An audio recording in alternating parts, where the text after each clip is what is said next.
Hello, everyone, and welcome to P1 Broadcasting. It's Murph, it's Collins, and you know what that means? It's Wednesday, and it's the INDYCAR Open Series Top Split. It's the finale from Road Atlanta. Jacob, this is a track that we do not visit in the INDYCARs in real life for some pretty obvious safety reasons.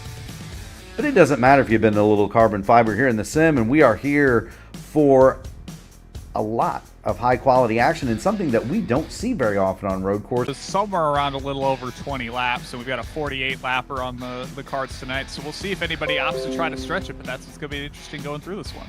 It is. We learned a lot from the Monday night race where we were not here. We were on vacation. Many of the regulars did take part, and that means that we're going to see some new faces tonight. Anna Klimek goes provisionally to the pole. We've got the General Kevin Burrell standing by, and we'll go ahead and get the fastest laps up on the board for everybody to see. It's a quick lap around here, isn't it, Jacob? Yeah, it's a quick lap here, and you're basically constantly fighting the car, especially through the opening corners of the track. You know, that heavy right-hander into the uphill section with a lot of sweeping corners back and forth.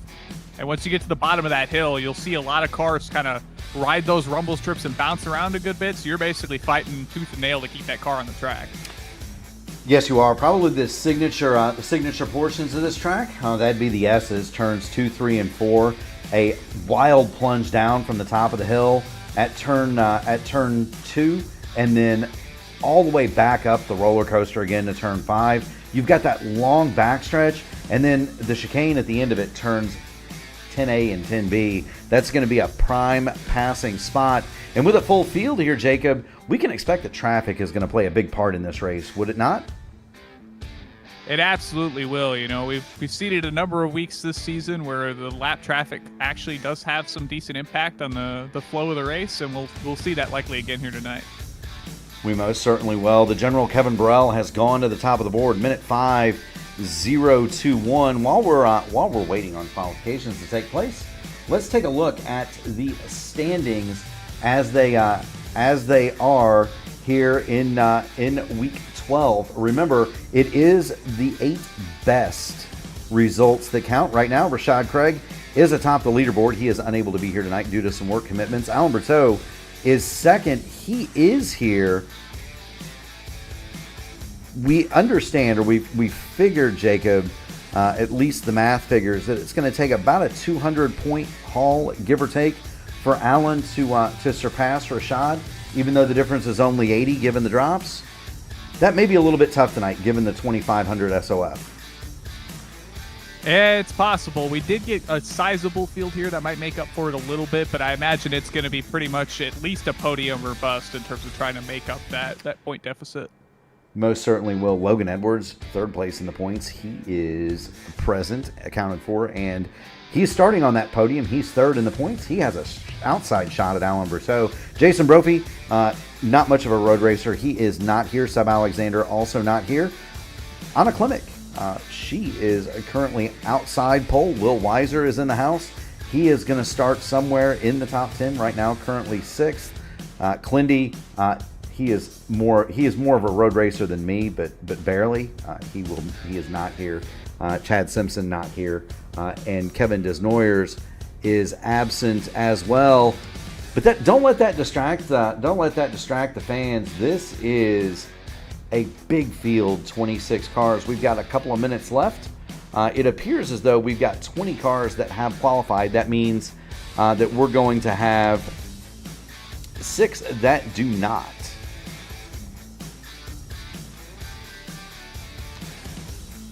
And something, Jacob, that we talk about all the time is something we talk about with these big fields and something that we might focus on. Leonardo Franca, the last car in, B license, so qualified to race the car, 787 I rating, the number 1 car. That'd be the General Kevin Burrell, 7767, and that Indy Pro Series plate on the back of the Fiercely Ford machine. There is a big difference in talent here tonight for this race. Yeah, that's definitely something that kind of you have to keep in the back of your head, right? Is that just because you've got guys at the top end of this field that are going to be, pro level talent, you've got plenty of guys towards the back of the field that might not even know who some of these guys even are, right? So you got to know who's out there, what you're up against, especially when you start maybe coming around lap traffic situations. Even just watching qualifying here, it looks like just about everybody in the field struggling to keep their cars pointed the right direction. So that might be a battle in its own right. It can, and there's a huge difference in lap time, too. Kevin Burrell, the general, 105.021, basically 105 flat. Go back to Juan Penas. He's in at a 109.1, so about a 4-second differential in the field here from front to back, and those are the cars that took time. Remember, we've got 6 that did not. We're about 20 seconds away from the grid, Jacob. Do want to check out the weather. Pretty much picture perfect. 75 in the air, 104 on the track.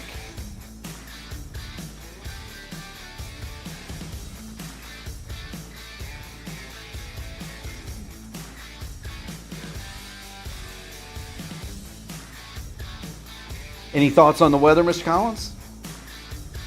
Well, I mean, it's a nice, comfortable day for sure. Mid-70s with a nice wind. That's about all you can ask for. It is a north breeze, which I believe puts it about on the what would be the back half of the track, I believe, given what I'm looking at on the radar here. So that may play a factor with trying to make moves into that chicane, depending on how gusty the wind is. But be interesting to see.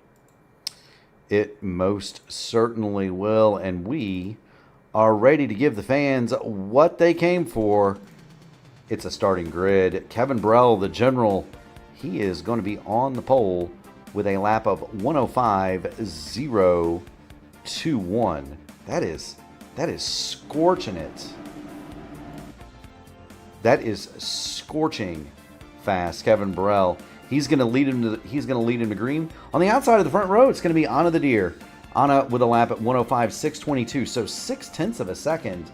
The difference in the front two. Row 2, Logan Edwards and Daniel the Cat Durazo. Row 3, Alberto and Will Weiser. Will Eva, and we're looking at Will right now, or trying to at least. Will Eva in the number 10 is going to start from the 7th spot. John Babineau is going to roll from 8th. Caleb Brashear 9th, and Aiden Maida is going to round out your top 10. From 11th, it'll be Thomas Van Kirk. Nicholas Antonenko. Am I getting close? Antonenko? And you're the pronunciation guru here. You're supposed to. Yeah, I would assume it'd be Antonenko.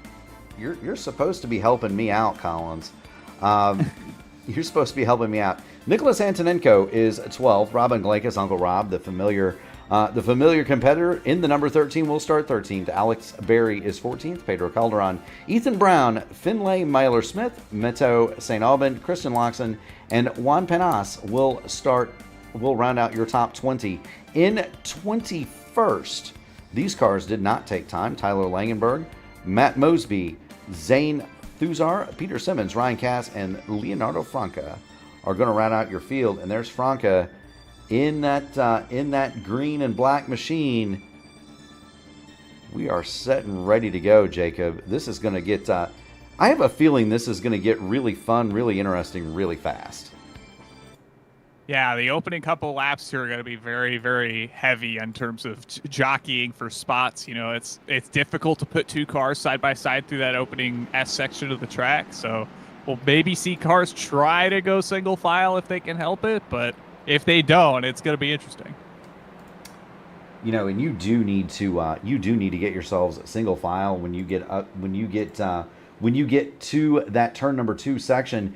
That's what we're going through right now, right on the back of the pace car, looking at the general Kevin Burrell, Anna the Deer. They're plunging through turns number 3 and 4 and down through the S's, and this gives a great shot of the elevation change that these drivers are going to experience.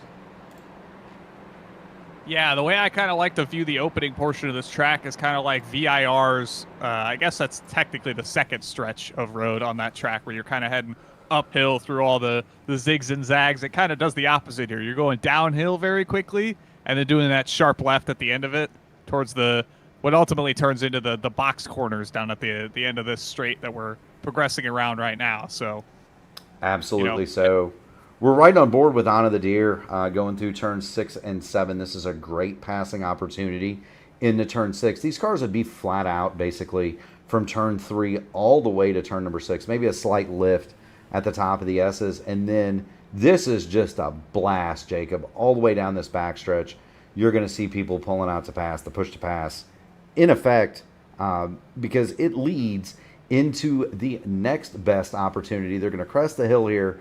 They're going to go down and to the right and then stand on the brakes for the left-right turns 10A and 10B. Yeah, that end of the backstretch here is a pretty opportune passing opportunity, to put it bluntly. It's opportune if you can get alongside, but trying to nail that lunge is where you're going to see a lot of guys try to make moves, especially early on in the race. You absolutely will. Not a passing opportunity here through 11 and 12. You're essentially just getting yourself ready to blast down through the front straight. Turn 1, you can make passes there, and we are already under green here at Road Atlanta. The season finale for the IndyCar Open Series is on.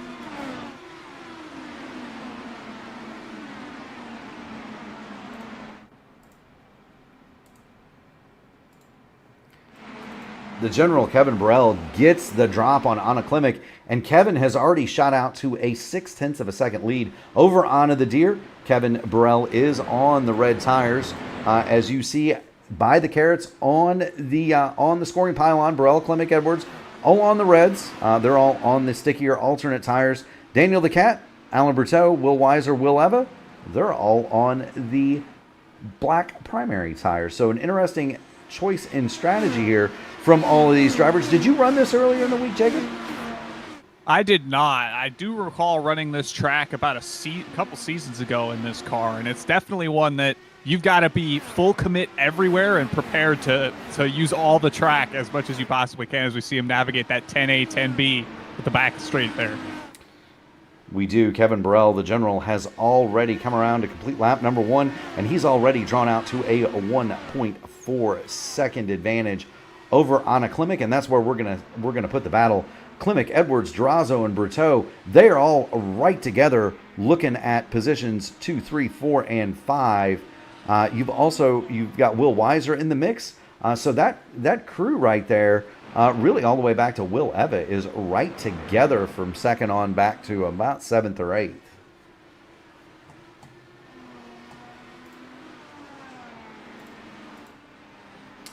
Do want to thank everybody for tuning it in, Jacob. We've got Rashad Craig in the chat.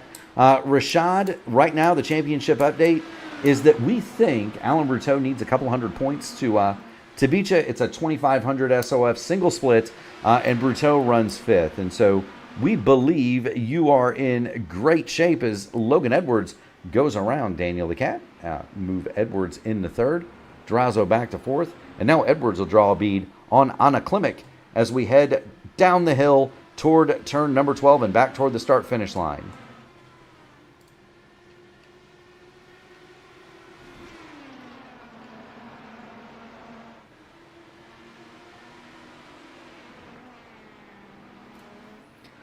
Let's jump on the nose of Logan Edwards, Jacob. We'll put the telemetry up and tell us what you see. Well, so far, I'm seeing a lot of cars looking for spots to poke their noses in. You know, they're trying to get an idea of where they can maybe get alongside cars through these braking zones, especially in the opening and later portions of the lap. The middle section's very hard to muster any sort of side-by-side, but you're basically looking to get this run here as we watch Edwards down the back straightaway. Probably, I don't know if he's on the button. I can't see it. I don't know if we can necessarily, but this is going to be your bread and butter passing opportunity. Much like we might have seen at Phillip Island a couple weeks ago heading into that first corner. You're basically trying to set up as many corners before that to get on the button or in the draft or both to make those passes down the back. We are on board with Logan Edwards. We're looking out at his left eyeball. If he gets on the button, you are going to see that from this camera angle. You'll see the steering wheel light up green. It'll say push to pass on in the top bar there above the gear above the gear indicator, you'll also see P2P light up on the scoring pylon. And so for the fans at home, if you're wondering who is using the push to pass, that's how you're going to know it. Right now, the front three, Burrell, Klimek, and Edwards, none of them have touched the button. Daniel the Cat has used up 5 seconds, and then Berteau and Weiser have not touched theirs either. Very few cars are actively using it. You've got to go back to Nicholas Antoninko back in the 10th spot to see a driver who is using his push to pass, Jacob. Durazo, take a look here. Yeah, Durazo doesn't need any push to pass. He's going to throw that thing down the inside, going into that turn 10A, 10B complex. He doesn't make the move stick, and that's going to open the door for Alan Berteau. Berteau's going to line up the pass. He'll make the move into fourth momentarily. And Berteau gets that pass done. So that's job done and dusted for Berteau. He'll move into fourth, move Durazo back to fifth, and there is a battle between Will Weiser and Will Eva back there in sixth and seventh.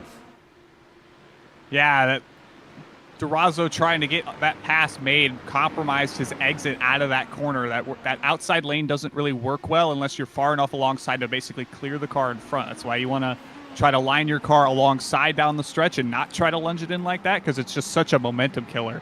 As we saw, it kind of stacked up the rest of the cars around Durazo with Berteau and the two Wills. Yes, it has. Do want to thank everybody for tuning it in. We're watching Daniel the Cat, Alan Berteau, Logan Edwards, Will Weiser, Will Eva. They're slugging it out here, Jacob, for anywhere on a Klimek, anywhere from second back to about eighth. They're all in a conga line. This man right here, Kevin Burrell, he has already marched out. The general has already marched out to a 7-second lead within the first 6 laps. Kevin Burrell is absolutely flying, Jacob, as he goes through turns 2 and 3. He'll make the plunge down toward the S's, and he has already caught Matt Mosby in front of him. Mosby would be the final car on the lead lap. And there's the top of Burrell's car. You can see Mosby up ahead. That you can. I think there's a couple cars about midway through the field that have made some good ground to the opening portion of this race. We've got Ethan M. Brown running 12th and Langenberg running 13th. Langenberg's up 8 spots already, and I believe is the biggest mover of the race so far. So we'll see if he can mount a charge to get maybe closer to the back half of that top 10. Yeah, there's Ethan Brown. He runs along in 12th. We'll switch the picture to Tyler Langenberg. They are 13th, and so big opening moves. Langenberg, if you recall, did not qualify. He started 21st on the evening, and so big mover for Tyler Langenberg.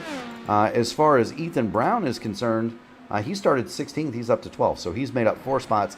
Big moves for those cars. Back to the front, though, we go, because this conga line ain't getting any shorter. Alan Berteau has moved around Logan Edwards, move him to third. Berteau now is going to try to draw a bead on Anna Klimek in his pursuit of an absent Rashad Craig. And that's not Rashad skipping things and making it difficult.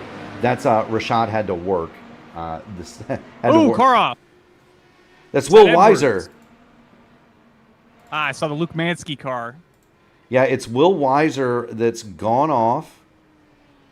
And so let's see what's happened to Will. No contact there. He's going through. Too much wheel and hop the curb, maybe? Yeah, he's going through the S's here. And let's see what happens. The back end of that car looks extremely nervous as he plunges down the hill. He's going to come up. And this is a very easy thing to do, what Will does. He gets a little bit too much of the exit curb right here. It turns him loose and it shoots him straight across the track and into the retaining wall. And that's going to be job done, night done for Will Weiser. Rashad has corrected me, and he's a teammate of mine over at Indy Alliance Racing. I should know this. He's in a wedding. And so that's the reason that he is absent. So there you go. We cut back just to see Alan Berteau nearly do exactly the same thing, and that opens the door for Logan Edwards to have a go. Yeah, you need to use at least a little bit of that exit curb to maximize the exit speed, but if you take too much of it, it wants to beach the car, especially with as low as some of the ride heights might be around here, trying to stay as planted as possible. Definitely going to be a lot of suspension load once you get to that crest there, because you're basically smushing the whole car down and then turning it very, very sharply. So you're just asking a lot of the suspension and the tires trying to keep the traction down through that very hard left-hander. Yeah, you are indeed. And this track is going to be very familiar to most of these drivers. Of course, most of them are later in the year are going to compete in the iRacing Petite Le Mans, which takes place at this track.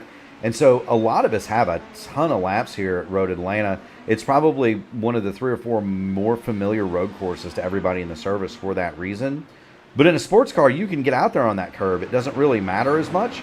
In an Indy car, you get out there and you don't hit it just right, you can absolutely turn the car loose and have happen to you what happened to Will Weiser. And so these drivers are going to want to be cognizant of that, especially when they come in to change tires. This is going to be one of the very few road races, Jacob, where we anticipate 2 stops. Yes. I believe that there's a plan for next season to potentially have a couple more of these. I know that there's at least usually 1 2-stopper every season, but there might be more of these next season. So we'll get more opportunities to see kind of the longer races come out of the Open Series next season. But it's definitely something that makes a race like this stand out as it stands right now, as there might be an opportunity to see 2 trips down the pit lane. There may be indeed. We're watching the battle between Anna Klimek and Alain Bruteau. This is second and third. Bruteau is second place in the championship. We think he needs in excess of 200 points, which may not be on offer for a win. 1 stop is possible, as Rashad points out. However, you're going to have to be pretty slow, and you're going to have to run a really long. You're going to have to run a long stint on the black tires. The primary tires are not preferred here, are they, Jacob? Well, I could see it both ways, right? You might want to try to stretch your stint and run black tires to kind of keep the pace more evened out, whereas the red tire might be faster for an extended period of time, but you're not going to be able to maximize that pace advantage if you're trying to also save a bit of gas as well. So it's more of a trade-off than it may normally be, especially if we're trying to make 1 stop work. So it's the complex equation gets more complex the more variables you throw in it, as they say. Most certainly so. And there you see Alain Bruteau riding on those black primary tires. He is the only one in the top 4 that is doing so. Daniel the Cat is also on the primary blacks. He is in 5th, and we're watching Logan Edwards, Alan, and Daniel the Cat do battle. Durazo drew alongside Edwards. The front 3 have now separated themselves. The battle is for 4th. The jam car is Logan Edwards, Durazo, Eva, Babineau, Brashear, Maida, and Antonico are all right there. Well, back to Brashear. Maida and Antonico are a little bit further back. And we do want to keep an eye on the fight for second because that could be big in the points. Anna Klimek and Alain Bruteau.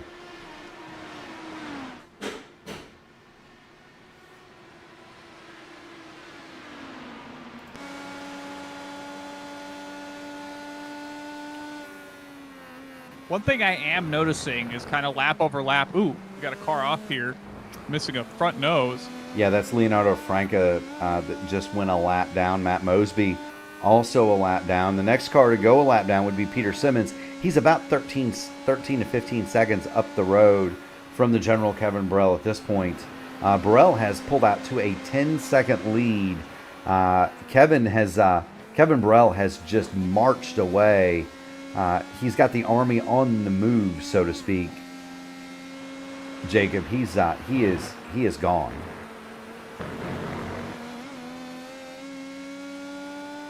And all this, it looks like Langenberg has just cracked into the top 10.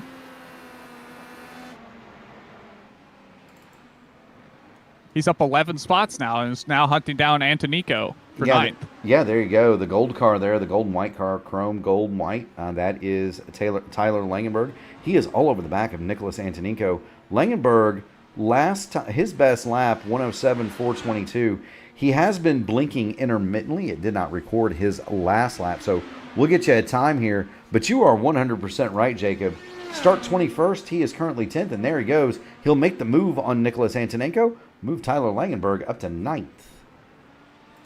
Sterling drive from Tyler Langenberg, and we'll see if he can draw a bead on Caleb Brashear. Brashear is the caboose on that 8-car train from Klimek back to Caleb, positions 2 through 8. We've just had a change for 9th, but Langenberg is not picking up time on that group. He is about 6 seconds in arrears, and there you can see him just at the top of their screen. He's entering the S's as they exit them. Well, the big thing now is he's got clear track ahead of him, and that group in front of him is essentially a conga line that can really only move as fast as the fastest car at the front of it, right? So if he can maybe slowly reel in some time, maybe catch to the back of the field before the pit cycle, he may stand a chance to start gaining some spots come the back half of this race. Most certainly so. Do want to thank everybody for tuning in to the P1 Broadcasting Network. If you like what you see, make sure you smash the like button on the video, ring the bell to subscribe to the channel, be notified of all future P1 broadcasts just like this one. This is Championship Wednesday here on P1 for the Indy Open Series. We are watching a terrific fight. This is 2nd through 8th here at Road Atlanta in the INDYCAR Open Series. Daniel the Cat is going to get around Logan Edwards, move Durazo to 4th, Edwards back to 5th, and we've got a car off. That is Leonardo Franca again.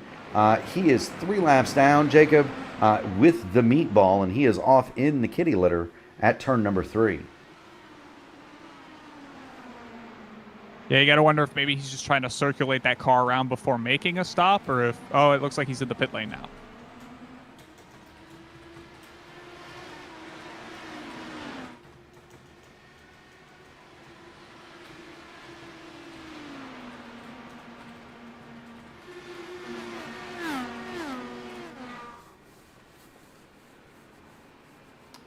Yes, Leonardo Franca has gone to the pit lane. He's towed his machine off. And so Franca with the meatball, he is now 4 laps down. Mosby is a lap down. The next car to be put a lap down, and the General Kevin Burrell is going to be there momentarily, is the automobile of Matt Mosby. And there's Burrell, and he is now not only caught, or excuse me, Aiden Maida. He has not only caught Maida, he's also going to catch the number 22 car running in 21st, Peter Simmons.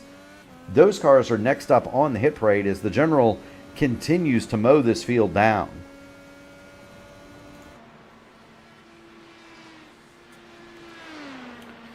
Speaking of mowing down and speaking of good times, and I'm not talking about good times with the lawnmower there, Jacob. We're gonna be headed, you and I, for a pretty good time this weekend, aren't we? Yeah, the Sim Gaming Expo. Yes, sir. If you haven't already got them, and you're going to be in the Chicagoland area this weekend, Friday, Saturday, Sunday, 5th, 6th, and 7th, check it out. The Schaumburg Renaissance Convention Center there.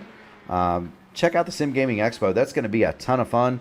There's a gaming stadium there, Jacob. Do I have that right? The esports arena. There's an esports arena that they're going to drag me.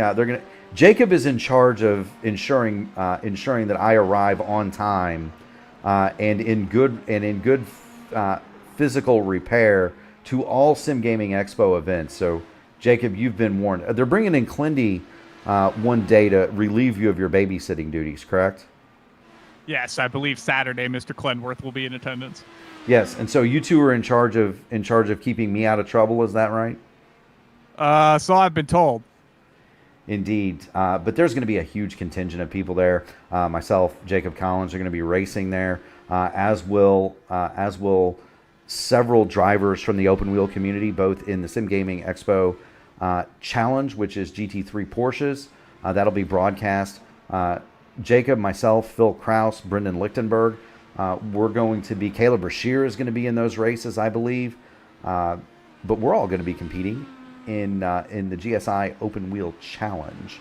And so those races will be broadcast on the Sim Gaming Expo website, streamed live on iRacing. And that's a huge deal because Gary Godso is going to call those things along with a special guest, isn't he, Jacob? Yeah, I heard word on the street is Tony Kanon's going to be in attendance for those. That'll be a good time. I hope that Gary keeps the camera away from my car on road courses, because I am not very handy at those. But we're looking for a good time. So if you're in the area, make sure you head on over to the Sim Gaming Expo. Again, that is Friday, Saturday, and Sunday at the Schaumburg Renaissance Convention Center there in Schaumburg, Illinois. It's one of the burbs of Chicago. It's an easy drive down from Milwaukee. You can just follow Jacob Collins. It's an easy drive from Indiana over. You can just follow me. I'll be in the Honda Accord that is smoking badly, Jacob. I'm sure that's a rare sight given their touted reliability, Mark. What'd you do to that thing? I don't recall, and that's probably the problem. Anyway, the General Kevin Burrell has now caught Peter Simmons, Ethan Brown, and company, and he is going to be extremely careful getting through these cars, Jacob. Yeah, there's no sense in pushing the issue, especially with as big of a gap as he's got built up so far. He's just going to be trying to manage these as quickly and safely as he can while still keeping track of his own race at the same time. Here's the thing for Kevin, and he's on the button. He's going to try to make this move as he gets down into 10A, 10B. The thing for Kevin is this can almost be dangerous if you're the leader. Think of an oval track, for example, which is what I'm more familiar with. Think about running like a place like Texas, and you're catching somebody and they're 15, 20 miles an hour slower. That's about the pace difference between Burrell and Ethan Brown right here.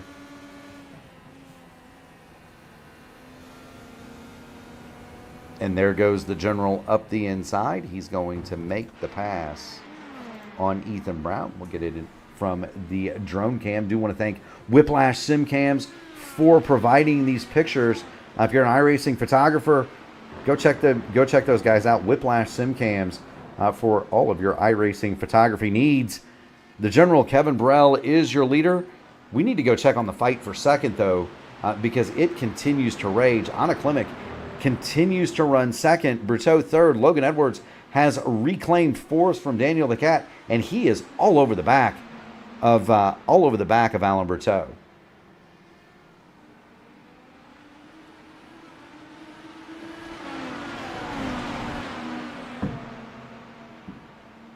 Yeah, you got to think with Berteau's kind of slowly working his way through the field, he's going to want to try to. Whoop! Here comes Edwards. Here comes Edwards.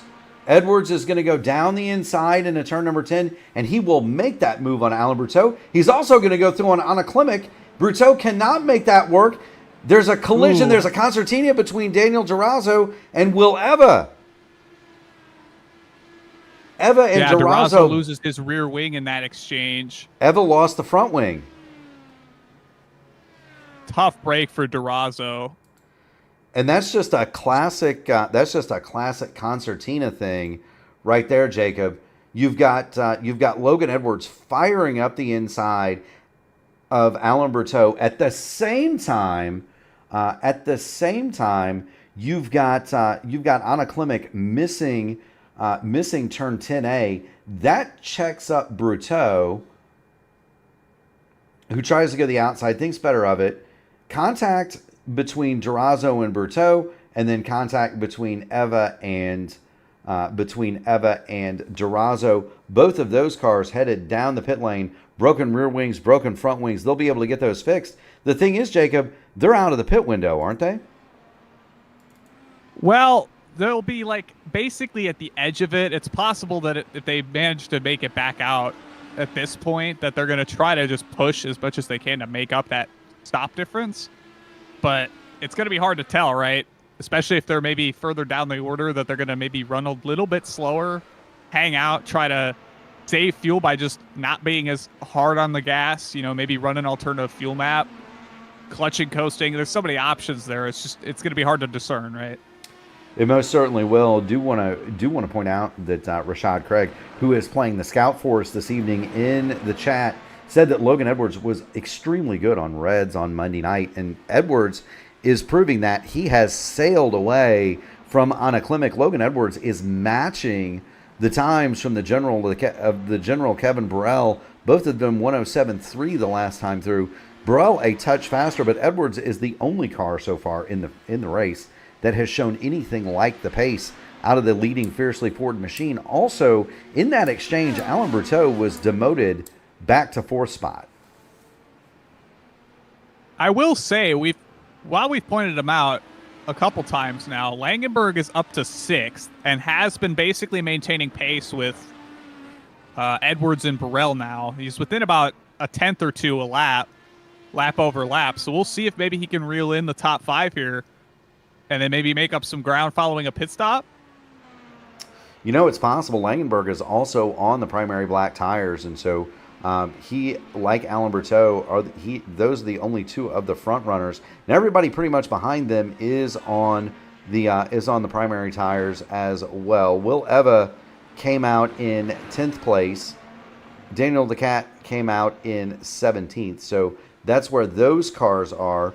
We're watching Taylor Langenberg. He is attempting to run down the Berteau Babineau Klimek battle.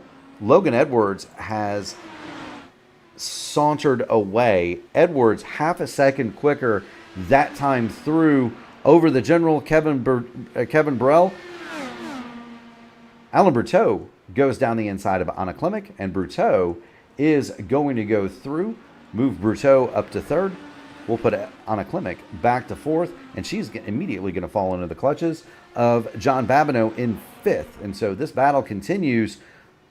You think the alternate tires on Anna Klimek might be giving up just a shade there, Jacob? Well, I noticed interestingly, it looked like Edwards was struggling with them earlier on in the stint, but now that he's kind of cleared some traffic, he's been able to make those work a bit better. So it's possible, just kind of the nature of the beast, that Anna was towards the front of this train for a good while, maybe used those tires up trying to hold the cars off. That's why maybe we saw her struggle through that 10A and 10B complex a couple laps ago, as we see a lap car in front of Edwards, I believe.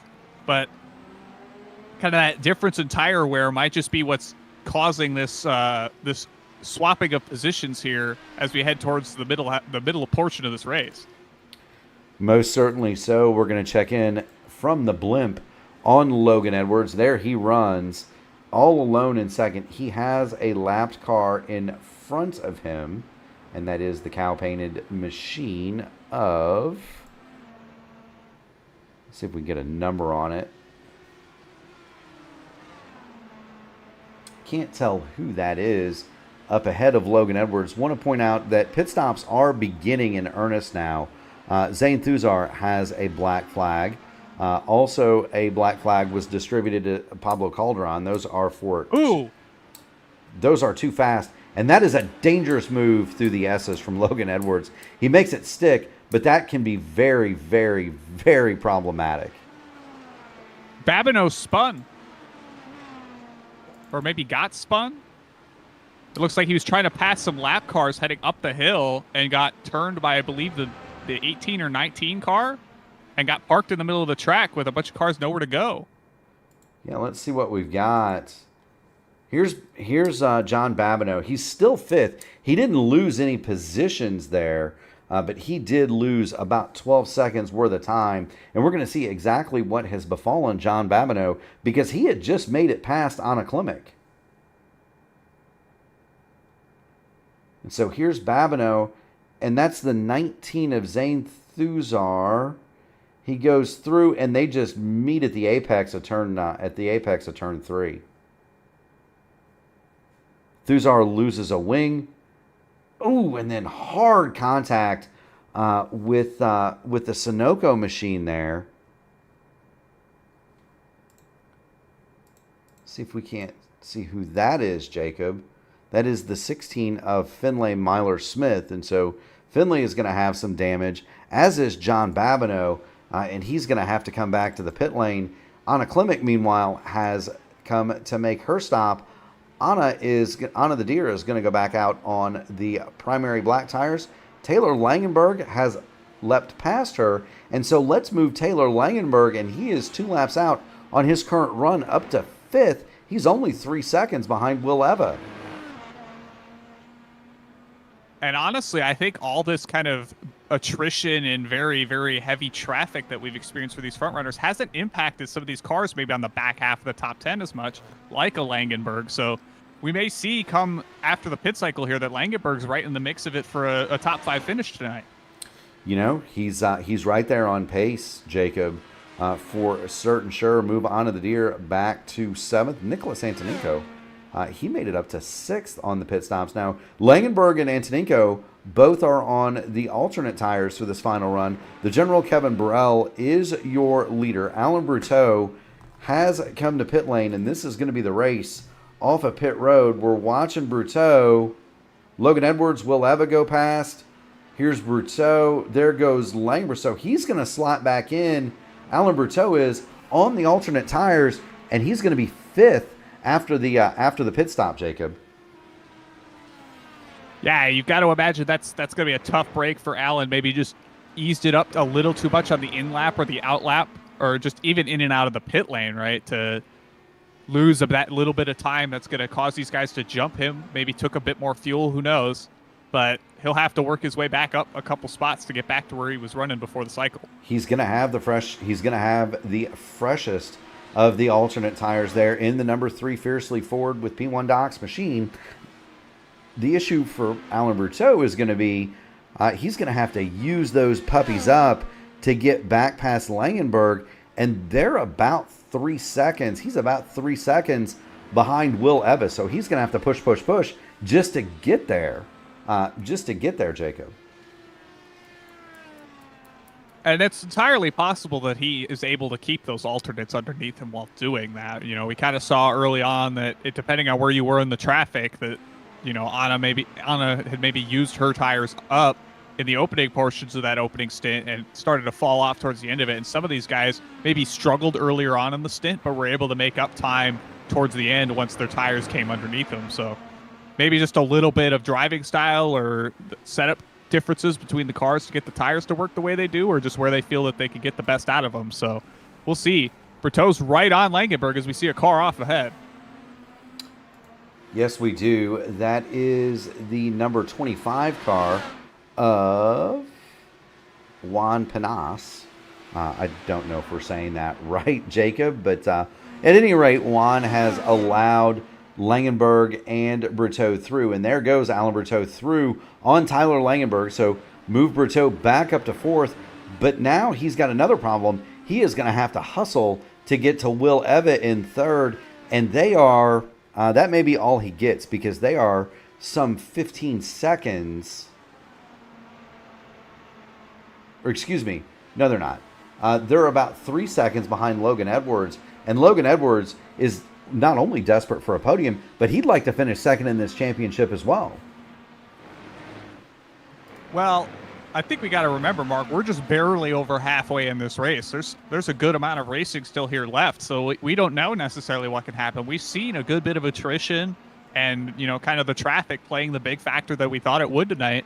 It's entirely possible that the position shuffler, there's a good amount of time loss for one of these cars near the front through that lap traffic.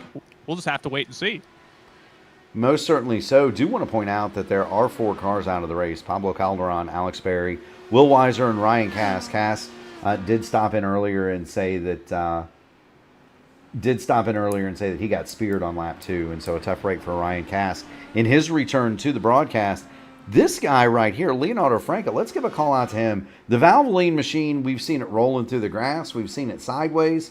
But Leonardo Franca has stuck with it. He was on pit lane 7 laps for him ago. He was on pit lane for 9 minutes affecting repair to that machine, and he's going to pick up some spots, Jacob. He's going to pass Pablo Calderon here in the next 2 or 3 laps, and so that's a pretty good day. If you come in here as the 26 car and you leave with a potential top 20 finish, that's a pretty good day at the beach, isn't it? Well, I think a lot of it, too, is just sticking with it and being persistent. You know, you might not be the fastest car. You might not be the car that's able to keep it around on the track 100% of the time. But whoa! Daniel Durazo hits Leonardo Franca, and that's going to end Franca's day. Daniel the Cat, and we'll go back and show it. It caught him in a weird spot. Daniel the Cat, hard in the back, up and over the left rear of Leonardo Franca. Franca gets a little bit loose, brings it back across. Durazo hits him.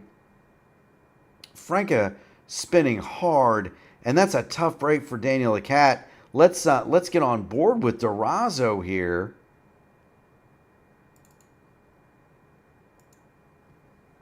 This is going to be a wild view, Jacob, and it just shows you this is half time, and it shows you how little time you have to react. There's Leonardo Franca in front of Durazo. He lights up the rear tires and just nowhere for Dan to go. Hard in the back of Leonardo Franca. Durazo and Franca both with the meatball. They must respect that. Both of them are on the pit lane. We're going to go back because Alain Berteau has now reeled in Logan Edwards. He's within 0.8 of a second, and this is the fight for second. Kevin Burrell, 16 seconds up the road. I don't think we're gonna threaten the general today. Do you? Well, the general might need to go to war with the way that the lap traffic's kind of played out for a number of these cars.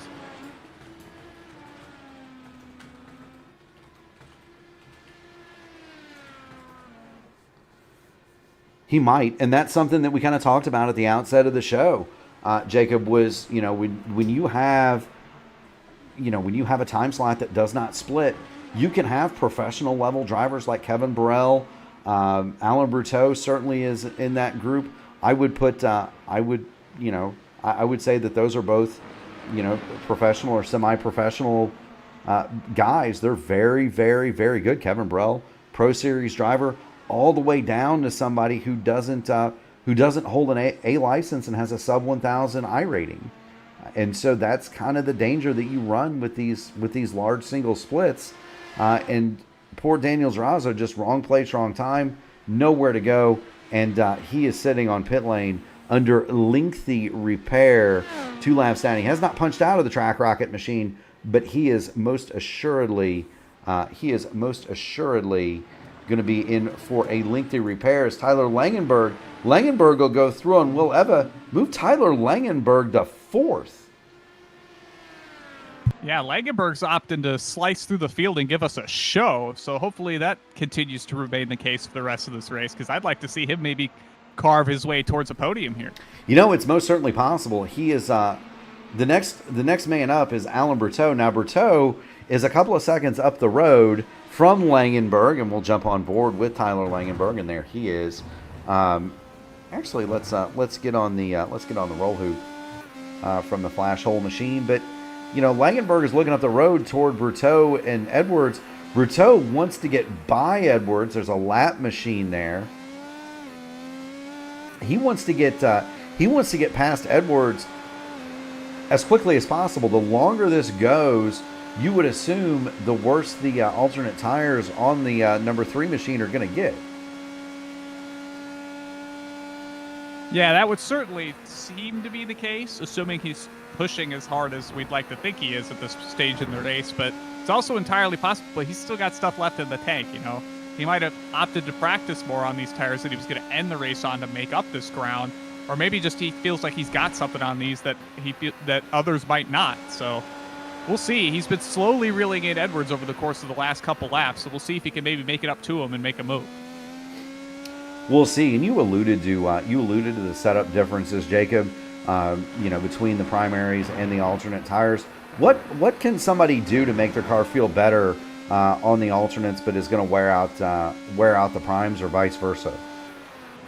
Well, I think the biggest thing that we kind of forget about sometimes is you can actually make wing adjustments in the pit lane between the tire compounds. A lot of guys tend to, either take wing in or put wing in or take it out, depending on what tire they're on, to try to get the nose to kind of respond a bit differently. I believe you can do front and rear wing adjustments in the pit lane at this stage. So there's that to put into account in its own right, but it's also one of those things that you can kind of build your car around whatever tire you feel like you're going to make the most out of in terms of overall pace, right? A lot of times we talk about single lap pace, but there's also over the entire stint, can you get maybe a red tire stint to be slightly faster than a black tire stint, regardless of whether or not it's the dominant tire. It's that little game of cat and mouse that keeps it interesting.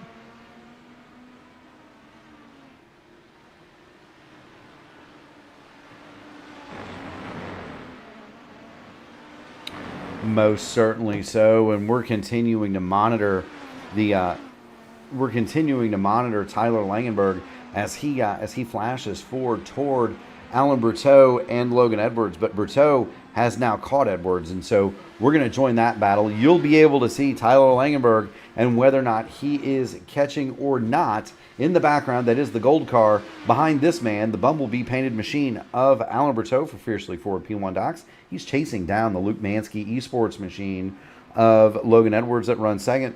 Evan Berteau for Fiercely Forward and P1 Docs, well, he is gone, Jacob. 15.3 seconds up the road. He's on his primary tires, and he is absolutely flying. Speaking of flying, here's Anna the Deer. Now, she had fallen back to 7th on the pit stops. She's going to make a move to the inside of Nicholas Antoninko, move Anna Klimek back up to, and Antoninko goes wide. That's going to let a lap car through, so no additional positions lost. Anna Klimek did not force him out there, Jacob, but she made that move forcefully enough. Move Anna the Deer back up into 6th. Langenberg is having connection issues. He just disappeared and just came back, Jacob.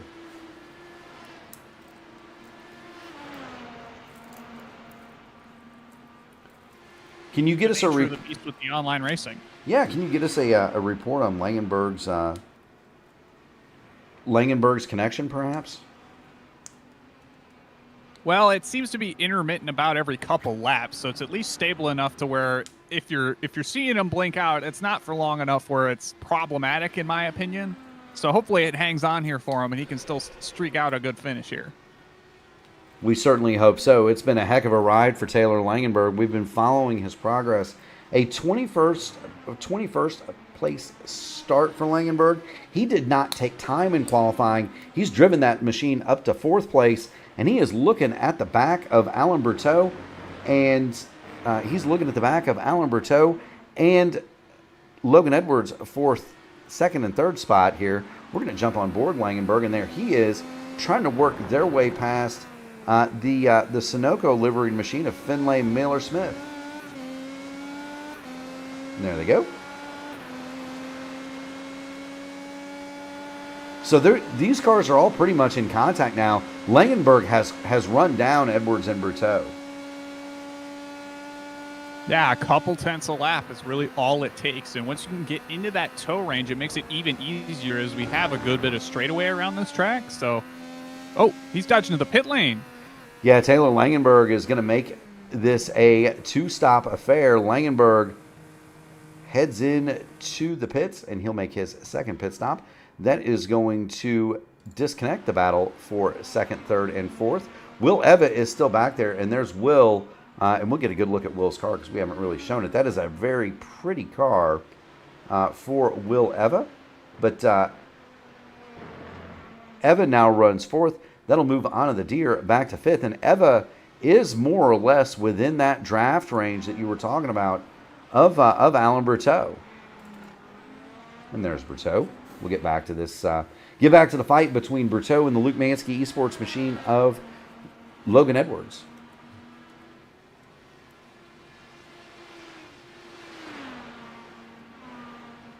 Yeah, that gap is kind of stabilized around about 3/4 of a second between Edwards and Berteau. We'll see if with Eva behind, if that gap starts to kind of shrink as they concave back or kind of snake back together or accordion back together over the last dozen or so laps left in this race. Oh, it's shrinking. Eva was at just not a couple laps ago was 1.2 seconds behind Berteau. That has now been halved. Will Eva is pulling up on the back of Alan Berteau very rapidly, and so we are set to have a fight. 2nd, 3rd, and 4th. Edwards, Berteau, and Will Eva in 4th. This is the hottest battle on the racetrack. Thomas Van Kirk is in contact with Ethan Brown for 10th. And then you've got Langenberg in a battle with Caleb Brashear and John Babineau after having made a 2nd stop. So Langenberg is back to 6th now. Brashear and Babineau are in contact as well. Everything else is pretty much sorted at this point. The other thing that is a story is that the General Kevin Brell has lapped everybody up to 10th place, ninth place, Nicholas Antonenko. And Antonenko is within range of also going a lap down. That's Antonenko right in front of the general Kevin Burrell. Yeah, we may end up with about 5 or so cars on the lead lap before the end of this thing. It's just a matter of how much is Kevin willing to push the issue on cars that are potentially closer on speed, right?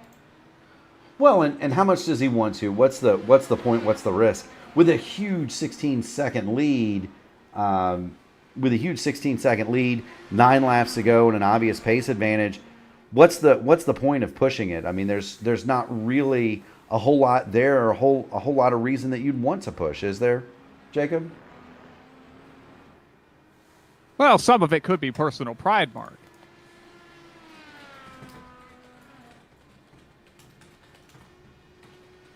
You know, it's not every day you get to put, all but the top 5 in a race down a lap. You know, that could be true, and the sharp end of this grid is still pretty healthy. We mentioned it is a 2500 SOF.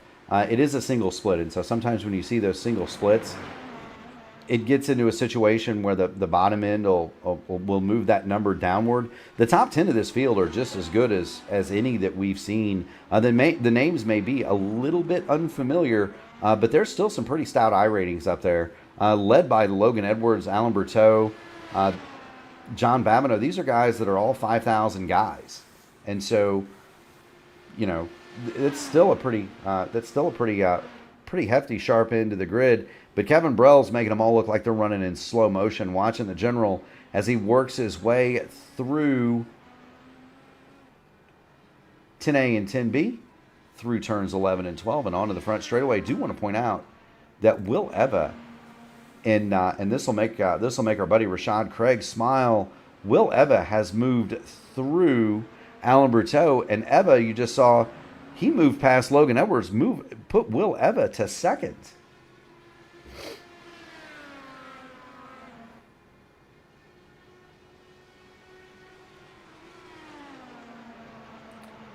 Now, I do want to point out post-race, I am going to go to the official results. So you will see my iRacing page, Jacob. We'll go to the official results once they're posted, and we'll report in on what the final points total was for Alan Berteau. Remember, he's needing about 200 or so in order to win this championship, take it away from Rashad Craig. I don't think that fourth place here, Jacob, is going to get it. No, I don't think it'll be quite enough. We'll have to see. It's possible with the size of the field that we might get lucky there, or I guess lucky for Berteau's sake, but be only a matter of time. Yeah, I mean, we're talking about if he finishes fourth, 1 or 2 positions at one race, maybe, would be the difference. As Eva is going to slide into the pit lane, and that is going to move Logan Edwards back to second. Alan Berteau is going to get promoted to third. So Will Eva will make a second stop. I don't think we're going to see Burrell, Edwards, or Berteau again, nor do I believe we're going to see Anna Klimek. Would you think the same there? I would like to think all 4 of them are trying to stretch this out. It seemed pretty apparent, especially when Langenberg went through and with as easy as Eva went through in the late stages of his time out there, that they were definitely pushing the issue maybe a bit harder than an Edwards or Berteau are. So I would argue that if they don't make it at this point, that they're committed to running out before the race ends. Yeah, Berteau, Edwards, and Klimek all have been out 17 laps. Alan Berteau has been out 16 laps, so 1 extra lap of fuel. Brashear and Babineau 17 laps. Tyler Langenberg 5 laps on his current run. Will Eva just stopped, and Eva is going to come out in 8th place.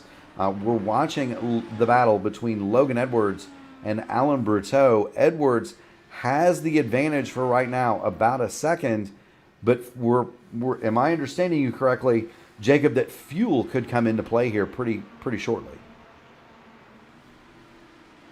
Yeah, the car loads in telling you probably have about 22 laps. We saw a number of these guys make it about 24, 25 on the opening stint.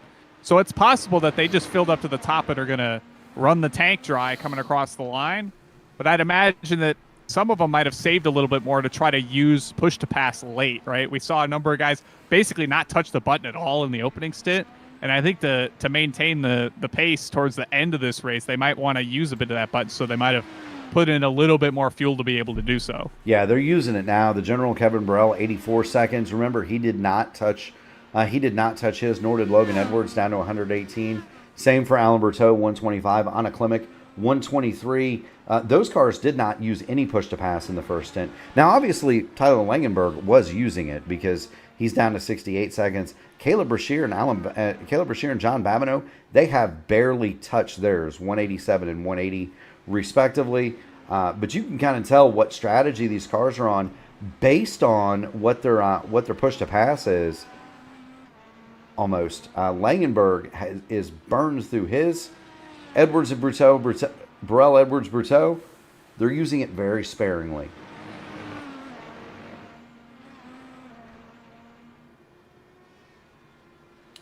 And a lot of that might just be knowing how big the gaps are between them. You know, Edwards has got, about a second and a half on Berteau now.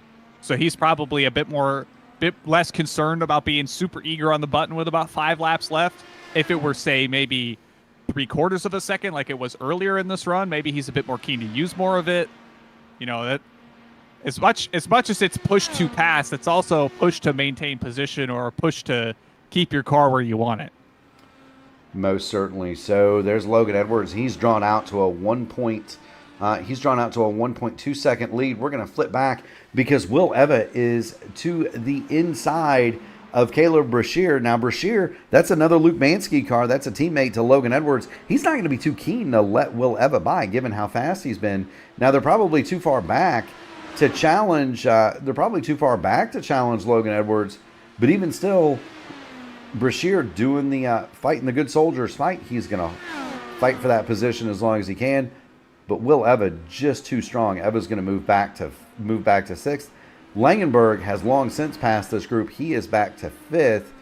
But Langenberg has 13 seconds to go before he gets to Anna Klimek. And that's probably not going to happen within the next 3 laps. We're going to go back in and check on the general. Kevin Burrell has dominated. It was a good jump at the start. The general led away 0.6 on the first lap, and he has only been headed once. Alan Berteau led 1 lap under the green flag pit stop cycle, and that may deny Kevin Burrell the Grand Slam. Otherwise, he has been, in general, about half a second faster than everybody else in this field per lap when he's wanted to be, Jacob.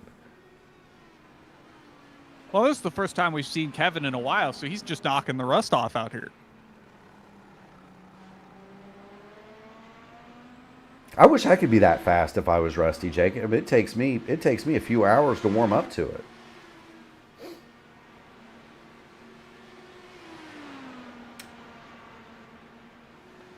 Ought to be gifted, Mark. Ought to be gifted. Gifted, I am not. We can talk to. We can ask the rest of the field at Michigan about that. My lack of talent caused a mess last night, and I apologize to Brendan Lichtenberg and those involved in that accident. Huge net code, but there's always more that you can do to stay off of your competitors. The general Kevin Burrell, there's not much more he can do. That fiercely forward with P1 Doc's machine is on rails. His last lap, 106.1, just shy of his best lap of 106 flat. He is absolutely still bringing it, but he has got a bunch of lap cars, and those lap cars include the 24 machine. That's Matthew St. Aubin in front of him. St. Aubin locks him up. We'll see Berteau get by here, but then after St. Aubin, just up the road from him, that's Babineau, Brashear, and Eva, and you know those cars do not want to go a lap down, Jacob. As a matter of pride, as you say. Well, yeah, I also think that Burrell, if he manages to somehow catch up to them, might not be as keen to lap them either, knowing that being the case. I've been shown mercy a time or two from these absolute magicians in terms of their pace late in races, especially coming on the last lap, where they're not quite as keen to put you one down. But we'll see what Kevin decides to do here. And you've shown me mercy, too, so I appreciate that, Jacob. The General Kevin Burrell looking at the back of, that is the 25 machine of Juan Penas. But there's Juan. He's going to go past Juan, and that'll move him into direct contact. That is not the number 3 on the score sheet, so we're not really sure who that automobile is. Might be Christian Loxon. Is it, Jacob? Looks like the 12 machine. Yeah, it's Loxon. Yeah. So Trading Paints, he's got the alternate numbers on, and so it's showing him as the number 3. Kevin Burrell, though, doesn't matter what number you put on his car. He's going to flash around turn number 12. Here he is. He's going to be looking at the checkered flag. The General, Kevin Burrell, is going to be the winner here in the finale on Championship Mon Wednesday. Logan Edwards, we're going to have to wait just a minute for Logan to flash through.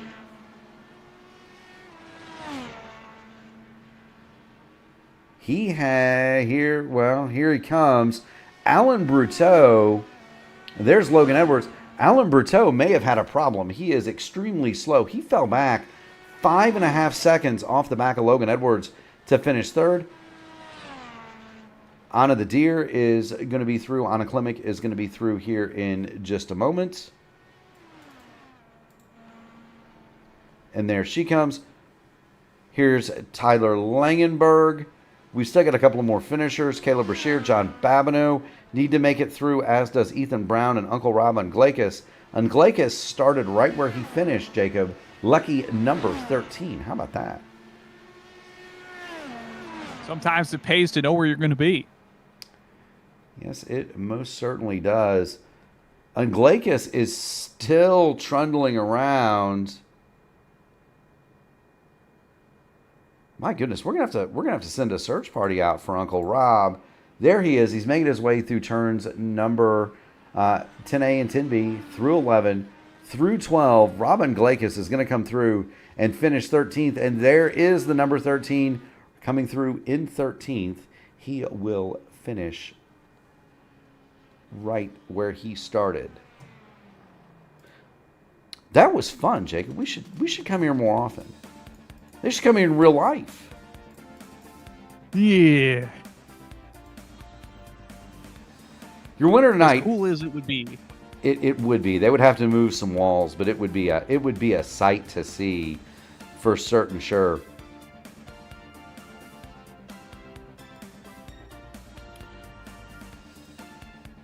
Your winner is the General, Kevin Burrell. Logan Edwards is going to finish in second. Alan Berteau third. Anna Klimek is fourth. Tyler Langenberg on the 2-stop. He'll round out the top 5. Caleb Brashear is going to be 6th. John Babineau is 7th. Will Eva 8th. Nicholas Antoninko 9th. Aiden Maida is in 10th. In 11th, we're going to have Thomas Van Kirk, Ethan Brown 12th. Robin Klakis is 13th, 1 lap down. Christian Loxon, Matthew St. Alban, Matt Mosby, and Finlay Mailer-Smith, they're going to be 2 laps down. Peter Simmons and Zane Thuzar are 3 laps down, 18th and 19th. Daniel Durazo is going to finish. They're going to score at 21st. But there is no P20 on my screen, Jacob, and so that's an odd one. So there's Durazo, and then Pablo Calderon, Leonardo Franca, Alex Berry, Will Weiser, Ryan Cass, and Juan Penas all out of the race. And I think I know what happened there, Jacob. I don't think Juan changed his tire compounds, because he is scored as DQ'd, and that is why we have 2 26th place finishers and 1 and no P20. So how about that? That would make sense. Yeah, he scored 48 laps down, and we know he completed the race. We saw it. We were there. We were most certainly there. Let's check out the interview room, and we've got Alan Berteau. Alan, you've got Murph, and you've got Jacob Collins in the P1 broadcasting booth. You got a copy? Yeah, copy. Bonjour. Bonjour to you too, Alan. A run to P3 tonight. Probably not the strength of field that you were hoping for. It didn't split, which we think that needed to happen in order for you to have a chance at Rashad Craig. You finished where you needed to finish, but we're going to stand by to see about the points. Points notwithstanding, though, tell us about your night. It was eventful from second back to about eighth for most of the run. Yeah, that was an eventful race. I don't know if splitting the race would have helped me for the championship, but yeah, that was a good race. But I don't know how Logan saved so much fuel for the second stint. Yes, he did, and that was going to be my next question. We saw at the end that you had fallen about 5.5 seconds behind him. Was that a fuel issue, or did you have a moment out on the course? I had a big moment, I think, and before the straight, I almost spinned, and yeah, that's how I lost 5 seconds. It's good if you don't have it on the broadcast. That was not beautiful. We were following Kevin as he marched to yet another 23-second victory. We always try to show, even if he's dominant, even if the leader's dominant, we always try to show at least the final lap, right? Because we try to, we're going to try to show more of the race, most of the race if we can. But we do try to Yeah, show the you final were lap, right. so we missed. Yeah, so we missed that. Jacob, what do you have for Alan this afternoon or evening? Or well, for Alan, it's got to be early morning, right? Yeah, almost. It's 3 p.m., 3 a.m. here. 3 a.m. Well, Yeah, we. Go ahead, Mark. no, I was going to say, Jacob, ask your question so we can get this man some sleep. We saw kind of a mixed tire strategy throughout the race, kind of people coming and going on the tire compounds. Did you feel like you had a preferred tire, and do you feel like you maximized your preferred tire, or was there maybe a different way you wanted to handle things had the race kind of played out a bit differently? Yeah, so I think alternates are better for when you are doing a two-stop race. But here we were all saving fuel for one stop, so it didn't really matter, I think. So yeah, we didn't have the same strategy with Logan, and in the end it didn't really matter. I think we were just saving a lot of fuel to make it to the end.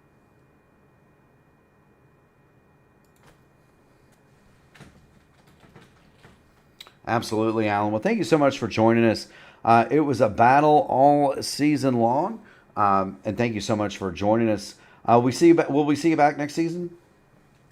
Yes, I'm sure I'll be here. There's a nice schedule for us. Absolutely. Well, you know the drill, my man. You are a frequent visitor to the P1 podium. As we do, friends, family, sponsor, shout outs, the floor is yours. Say what you like. Yeah, so I'm gonna thank you for the broadcast. Every week I try to be here, even if it was quite late here. So I don't know if I'll be here for the broadcast for the next season, but I'm gonna try to be here as much as possible. Thank you for the broadcast. Thank you so much for being here, and thank you for your participation. Not only that, but for your wonderful driving. Keep going fast, having fun, and if we don't see you, it's been an honor, Alan. Yeah, same for me. Yes, sir. That is Alan Berteau. He is going to run in third position today. In second, it's going to be this man, the old narc brain, the jack of all trades for Luke Mansky Esports. Logan, you come home second today. I believe you're gonna bring it home third in the points, and so that's a huge achievement in and of itself. Podiums all the way around. Talk to us about your night. Big fuel save night. This race was definitely the product of having SOF before the broadcast, because everybody kind of knew what to do, and I doubt that would have happened if this was Monday night. The two-stop was very fun. This one stop that we were all doing was tricky, because one of the stints has to be longer than the other, or else you'll just have a miserable time with both of them. I started on the right tire, ended on the right tire, and Alan didn't, and that's how I got this P2. Gotcha. Jacob, what do you have for Logan this evening? Yeah, you kind of mentioned that you were on the right tire to start and the right tire to end. Do you feel like that there was any potential for places you could have gained more time through your tire strategy, or do you feel like that you maximized whatever you were able to get between both compounds? I could have stopped a lap early. I had serious considerations about traffic. I ended up losing like a second and a half by some dude spinning on my in lap, which I would have avoided if I'd pit early, but I didn't want to stretch. I didn't want both my stints to be equal because that's a tough save to do twice. Sure. Well, you proved to be the master of that strategy. You're bringing home second. You beat one of the Fiercely Ford cars, and so that's always an achievement. You're going to finish on the podium, we think, in terms of the championship, and that's also an achievement. What are your thoughts on next season, and what are your plans moving forward? Well, I'm certainly looking forward to next season. I like the schedule. You know, you get bored of all the IndyCar tracks, going to them so many times. Looking forward to the EU and the one Australian track that's on the schedule because that's how I started sim racing. Is with the European open wheeler circle. Yeah, anytime we get to take these cars to different tracks and things that we couldn't really do in real life, it's a lot of fun. And so, thank you so much for joining us. Will we be seeing you anymore in the AMA stuff Thursday and Friday night? I think you've got a spot locked up in the playoffs over there. I didn't meet the max and the minimum start requirement there, but I definitely want to hop into some tracks that I like before the season's over. Gotcha. Well, thank you so much for stopping in and joining in. As is the tradition, and you know it by now, friends, family, sponsor, shout-outs. The floor is yours, Logan. Shout out to Luke Minsky Racing Esports, Luke for putting this whole thing together, Caleb and Will for putting the hours in to help with feedback and set up stuff. Even though I didn't have the best nights, but who can blame them with the multi-class racing on display tonight? Shout out to my brother as always. Cool guy. Yes, sir. Well, tell you what, Logan, we will see you next season. Keep going fast, having fun, buddy. You too, Mark. See ya. Yes, sir. That is Logan Edwards. He is going to run second tonight. He is going to finish, we think, third in the championship. Now, here's a guy who is not in the championship running, but he sure dusted him tonight on the racetrack. It's the General Kevin Burrell. Kevin, you've got Murph, you've got Collins in the P1 broadcasting booth. Heck of a show, my man. Thank you. The fuel save we understand was tricky. Yeah. You showed that the tires really didn't matter, though. I think you ran your second fastest lap of the race on the penultimate lap, and so penultimate lap. Yeah. And so, both I mean the primes just stay for real. Like they just get faster and faster, you know. And I think in the part of the alt stint where I could have set a really really fast lap, it was I was just too conservative on the fuel saving, or like I thought I was, but in the end, I guess I was barely hitting the number anyways. So I don't know. Was there ever a moment out there where you thought we had a big field tonight, didn't split? You had roughly 7,000 more iRating than the final car in. Was there ever a point where you thought it was unsafe out there, or you thought, whoa, or you had a moment? There was a couple moments. I mean, I don't think anyone was intent. I remember there was a couple moments where I felt like people maybe could have made it a little easier to get through, but at the same time, like mostly it was okay. It just, yeah, there were a couple laps where, you know, the reality is if you come into T1, you know, behind two cars that are like significantly slower and actually fighting or anything, like you just know that you are going to lose like 2 seconds before T5, and that's just it. Like there's nothing you could do unless you want to wreck. You know, and for me, I was just like, nope, okay, we'll take it easy. But yeah, I heard there were a couple kind of rough moments, and I mean, I don't know, man. Road Atlanta, it's a hard enough track for me to feel like running and not wrecking at like over 7,000 iRating. So I can honestly only give people kudos for like being willing to try it, at like barely above the default I rating. I mean, it's a hard track to drive, man. It's very sketchy. For sure. Jacob?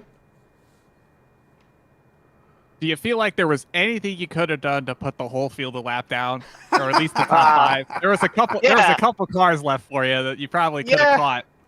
Well, I did think that, actually Alan made it pretty comfortably to 25 laps, and Jacob had mentioned it to me too, that, making it to 25 on the first stint and then having to run at 23, like the difference in pace loss from saving for 24 versus 25 is actually surprisingly not really that bad. So if you save to 25, whereas the difference in saving for 23 to 24 is like very large. So maybe I could have tried to make the 25 and then pull a 23, and I don't know. I probably would have had another maybe 5 to 10 seconds at most. But so I don't think it would have made that much of a difference. But that was definitely the play. I think that was the play here today. Well, I'll tell you what, whatever the play was, Kevin, it worked because you absolutely dusted the field. As you know, you win the race, you get the mic. Friends, family, sponsors, shout outs. The floor is yours, my man. Sure, yeah. Obviously, the Fiercely Forward P1 guys, and you guys too, of course. The other P1 guys, thanks for putting on the broadcast. The series benefits from it a lot, as well as IAS. Yeah, I mean, I was happy to have a decent result today. It's just it's a very scary track for me to drive. I always feel weak here, so glad I kind of figured it out last week. And yeah, of course, I mean, that's just, shout outs to all the guys, and looking forward to next season. I actually think we have a really, really good schedule at Open next season. I'm not 100% sure I can make all of it yet, but I'm going to try to anyway. I'm going to give it a serious shot, and looking forward to it. So I'll see you guys there. Absolutely. We'll say hello to everybody in your stream for us. Keep going fast, having Will fun, do. buddy, and we'll see you. We'll see you when season 4. It feels weird to say season 4, doesn't it? But yeah, it's pretty soon. Yeah. we'll see you when season 4 gets underway, buddy. Cool. Have a good one. Yes, sir. That is the General Kevin Burrell. And for a man who is off in a wedding and joining us from a hotel room somewhere out there, we've got Rashad Craig. Rashad, you've got Murph, and you've got Murph, and you've got Collins in the P1 broadcasting booth. Talk to us about your feelings. You're in the barn, as we say. We're gonna get the results up here, and I'm kind of breaking the wall a little bit. We figured that Alan Berteau needed in excess of 200 points to catch you. Berteau tonight scored 144, and so by my really, really awful Ball State math, that is going to make you the 2025 Season 3 Indy Open champion, at least as far as provisionally is concerned. So first of all, congratulations from everybody here at P1. Secondly, congratulations from me. You're my teammate. You're a very good friend, and you're an awesome dude to be around. And I know how hard you work for this. And so congratulations from me and Seb and all the boys in the IR garage. Talk to us about your season and how this came to be.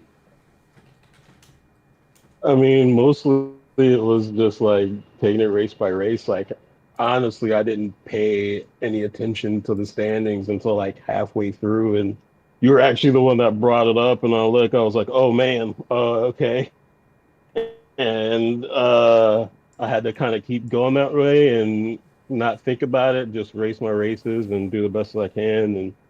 And really, it wasn't until probably the last 3 races where I was like really fighting for points and for better finishes. And I don't know, some of the people that tell on the team could tell, because I was more chattering on the radio about being annoyed about cars being in front of me or like racing me too hard, that sort of thing. But normally I wouldn't care that much. But yeah, it was a real tough one, especially after the last time I was kind of in this position. using it on the last race, and not being able to be in this one kind of sucked because I would rather have shown up and then won it in a more, I guess, convincing fashion. But overall, it's been a really good season, and I have for the team and for everybody that's brought this together with sets and all the practices and everything. Yeah, so we're looking at it. Kind of a fun stat. You become the Tom Sneva of the Indy Open Series. You win the championship without winning a race. However, you finished 6 of the 8 scored rounds in the top 5, and so that's incredible consistency. Brito had 2 wins and 7 top 5s, but he also did not fare very well on the ovals. I know that you've worked extremely hard on the ovals to get a lot better at those. Kind of talk to us about what that's like. Your erstwhile teammates, right? Seb and myself, both. Seb's a pretty handy road racer. I am absolutely awful at road circuits, and so I know what it's like to go out and it's not your preferred type of track and try to come up with a result. You seem to do really, really well at that. I recall Chicagoland, you brought the car home in second after having really seemingly struggled. Talk about what that's been like, the journey at getting better at oval racing. It's actually been like a really long process. I'm telling you, like years of just practicing and getting used to racing people, close to people, knowing, like, really getting the feel of them. The past couple seasons has been extremely helpful because a lot more oval guys, and being able to just like listen to them talk about what they do and kind of pick up things here or there, and really kind of also learn how to take the sets that we build and then kind of customize them to me a little bit more. But at the same time, like things like short ovals, I think it's easier for like a road focused person to pick those up because they kind of feel very similar. Um, and I think in the past couple seasons, I've gotten really good at kind of picking out my spots on when to kind of go on your super speedways to put myself in good positions, and it kind of all kind of culminated and worked out well this season. Well, I'll tell you what, anytime you bring home a trophy, that's working out well. Jacob, what do you have for do you have anything for our provisional champ this evening? No, just congrats on the title. I know it's been a long time coming for you, so go celebrate.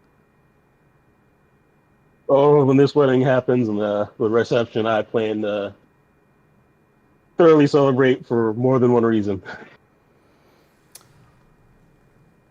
Well, I'll tell you what, Rashad, I know how hard you've worked for it, and so my deepest appreciation for you. You've deserved every inch of the celebration. Before you go, friends, family, sponsors, shout-outs, the floor is yours. After a trophy, you've earned it. I'd like to thank the team. Without them helping me with like setups and, like I said, getting better at ovals and just kind of the camaraderie, just making racing more fun. Like it probably would have been a lot more stressful season. And I'd like to thank my friends and family. Like, they don't necessarily always understand it, but they do kind of encourage my hobbies, especially when where you can get into the weeds like this. And thank you guys for broadcasting. Every SOF makes the races so much more fun and really makes them more special. I appreciate you guys. We appreciate you too, Rashad. Get out of here. Enjoy the wedding. Enjoy the reception. Enjoy a refreshment, and we will catch you next season, brother. All right, see you guys. Yes, sir. That is Rashad Craig. He is going to finish as the Season 3 2025 Indy Open champion. Jacob, it's been a lot of fun. it's been a lot of fun calling it with you. You and I, of course. You moved into the booth in order to allow Clindy to contest the entire season. What are your thoughts on this one? And can you give the fans? I know that there's not an official schedule out, so we don't want to steal iRacing's thunder. But can you talk about what's on tap for next season, maybe? Yeah, I mean, it was interesting getting to see some of the road course stuff play out this season. I hadn't gotten a good opportunity to kind of watch that from the sky. I had made some attempts at racing in some of these myself, these top split races with, the best out there on the track. And boy, howdy, did that give me a bit of a reality check and told me that maybe I need to stick it to the booth for this one. But so yeah, it's been a good season. We're looking forward to a decent one next season with a good mix of some familiar tracks and some kind of fresh blood. We'll start off, at least provisionally, it's all in iRacing's hands past the point. Typically, the community, what they send in is what we get. And we'll be looking at Long Beach week 1, the Texas Oval week 2, the Indy Road Course for week 3, the new version of Phoenix, the Oval at Phoenix, the Nürburgring Combined Circuit. I don't know necessarily which exact layout, but I'd imagine it's the complete one with all the turns. The Red Bull Ring Auto Club, Sonoma and its open-wheel oval, or its open-wheeled road course configuration. The Homestead Oval, Bathurst, Barber, and then rounding off the season at our favorite rectangle in Indianapolis. Yeah, that does sound like a ton of fun. It also sounds like an extra oval in there too. So always happy to see that.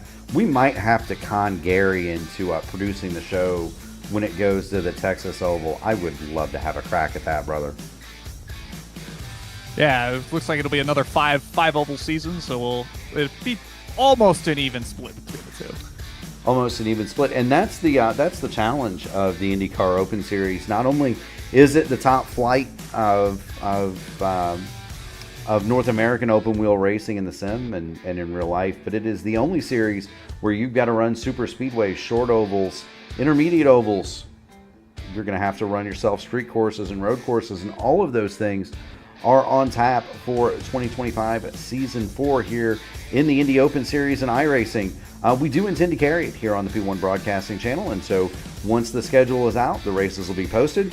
It will be myself, and if Jacob wants to come back and put up with me for another season, we are absolutely willing to do it, and do thank the community and everybody involved for watching these races. If you haven't already done it, make sure you hammer that like button on the video, ring the bell to subscribe to the P1 Broadcasting Channel, and get notified of all future iRacing events just like this one.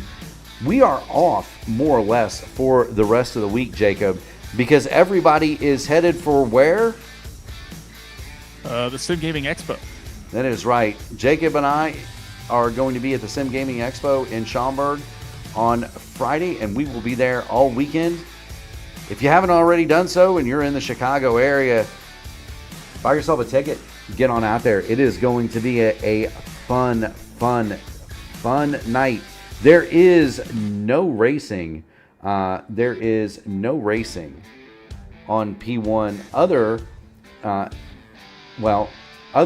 the Blackmagic Studios the AMA Blackmagic Studios Grand National Series. That's going to come to you live tomorrow night. Sam Crow and I are going to have 160 laps of action at Worldwide Technology Speedway. That is otherwise known as Gateway. There is no AMA truck race on Friday because, well, we're all going to be in Chicago.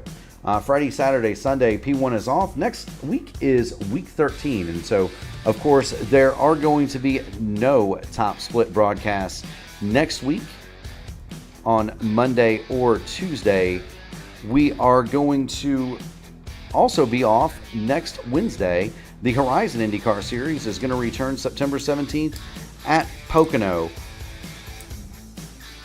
Do take a look at the channel because once the schedule is official, we will have the races posted, and the broadcast will remain at 8 p.m. on Monday night. Once the time changes, we'll just move up the hour and we'll go at 7 o'clock. For everyone at the P1 Broadcasting Channel, myself, Jacob Collins, Gary Godso, we want to thank all of the competitors, the fans, and everyone who makes this possible. But it wouldn't be possible without the people who really make it possible: the military, the police, the firemen, the EMTs driving the ambulance, and Jacob, most importantly, the nurse that gets you out of the ambulance when you get there. My friends, thank you so much for a great season, and we will see you in 2 weeks.